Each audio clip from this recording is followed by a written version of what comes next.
Title: A Connecticut Yankee in King Arthur's Court. Author: Mark Twain. A word of explanation. It was in Warwick Castle that I came across the curious stranger whom I am going to talk about. He attracted me by three things: his candid simplicity, his marvellous familiarity with ancient armour, and the restfulness of his company, for he did all the talking. We fell together, as modest people will, in the tail of the herd that was being shown through, and he at once began to say things which interested me. As he talked along, softly, pleasantly, flowingly, he seemed to drift away imperceptibly out of this world and time, and into some remote era and old, forgotten country. And so he gradually wove such a spell about me that I seemed to move among the spectres and shadows and dust and mould of a grey antiquity, holding speech with a relic of it, exactly as I would speak of my nearest personal friends or enemies, or my most familiar neighbours. He spoke of Sir Bedivere, Sir Bors de Ganis, Sir Launcelot of the Lake, Sir Galahad, and all the other great names of the Table Round, and how old, unspeakably old and faded and dry and musty and ancient he came to look, as he went on.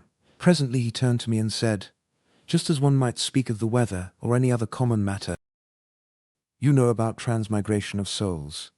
Do you know about transposition of epochs and bodies?"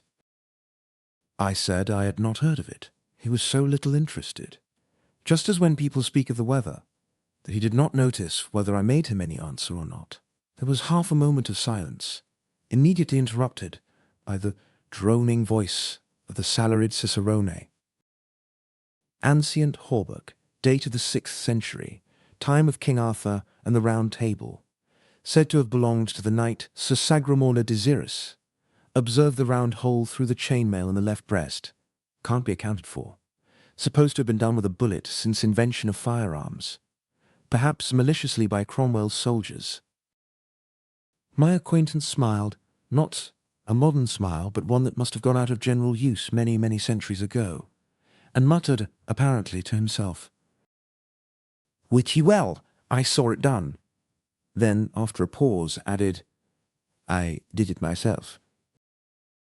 By the time I had recovered from the electric surprise of this remark, he was gone. All that evening I sat by my fire at the Warwick Arms, steeped in a dream of the olden time, while the rain beat upon the windows, and the wind roared about the eaves and corners. From time to time I dipped into old Sir Thomas Malory's enchanting book, and fed at its rich feast of prodigies and adventures, breathed in the fragrance of its obsolete names, and dreamed again. Midnight being come at length, I read another tale for a nightcap, this which here follows, to wit: How Sir Launcelot slew 2 giants, and made a castle free. Anon withal came there upon him 2 great giants, well armed, all save the heads, with 2 horrible clubs in their hands. Sir Launcelot put his shield afore him, and put the stroke away of the one giant, and with his sword he clave his head asunder. When his fellow saw that, he ran away, as he were wood, kinto demented, for fear of the horrible strokes, and Sir Launcelot after him with all his might, and smote him on the shoulder, and clave him to the middle. Then Sir Launcelot went into the hall, and there came afore him 80 ladies and damsels, and all kneeled unto him, and thanked God and him of their deliverance. For, sir, said they, the most part of us have been here this 7 year their prisoners, and we have worked all manner of silk works for our meat, and we are all great gentlewomen born, and blessed be the time, knight, that ever thou wert born, for thou hast done the most worship that ever did knight in the world. That will we bear record, and we all pray you to tell us your name, that we may tell our friends who delivered us out of prison. Fair damsels, he said, my name is Sir Launcelot du Lake. And so he departed from them, and betaught them unto God, and then he mounted upon his horse, and rode into many strange and wild countries, and through many waters and valleys, and evil was he lodged. And at the last by fortune him happened against a knight to come to a fair cottage, and therein he found an old gentlewoman that lodged him with a good will, and there he had good cheer for him and his horse. And when time was, his host brought him into a fair garret over the gate to his bed. There Sir Launcelot unarmed him, and set his harness by him, and went to bed, and anon he fell on sleep. So, soon after there came one on horseback, and knocked at the gate in great haste. And when Sir Launcelot heard this, he rose up, and looked out of the window, and saw by the moonlight 3 knights come riding after that one man, and all 3 lashed on him at once with swords, and that one knight turned on them knightly again and defended him. Truly, said Sir Launcelot, yonder one knight shall I help, for it was shame for me to see 3 knights on one, and if he be slain I am partner of his death. And therewith he took his harness, and went out at a window by a sheet down to the 4 knights. And then Sir Launcelot said on high, Turn you knights unto me, and leave your fighting with that knight. And then they all 3 left Sir Kay, and turned unto Sir Launcelot, and there began great battle, for they alight all 3, and strake many strokes at Sir Launcelot, and assailed him on every side. Then Sir Kay dressed him for to have holpen Sir Launcelot.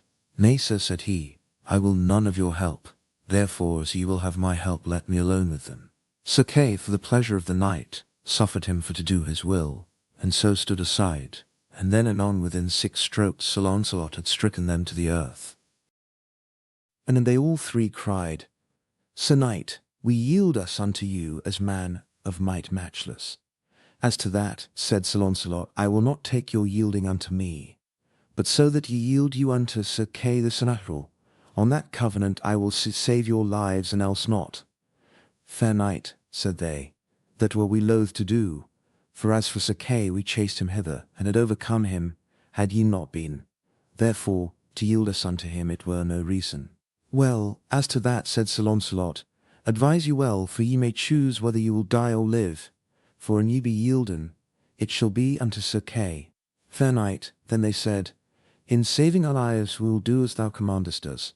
Then shall ye, said Sir Launcelot, on Whitsuert day next coming, go unto the court of King Arthur, and there shall ye yield you unto Queen Guinevere, and put you all 3 in her grace and mercy, and say that Sir Kay sent you thither to be her prisoners. On the morn Sir Launcelot arose early, left Sir Kay sleeping, and Sir Launcelot took Sir Kay's armour and his shield, and armed him, and so he went to the stable, and took his horse, and took his leave of his host, and so he departed.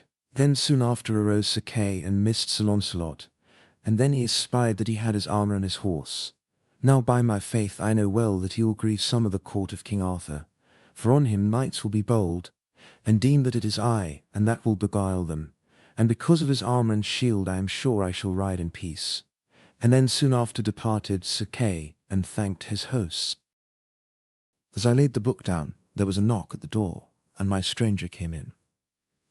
I gave him a pipe and a chair, and made him welcome. I also comforted him with a hot Scotch whisky, gave him another one, then still another, hoping always for his story. After a 4th persuader, he drifted into it himself, in a quite simple and natural way.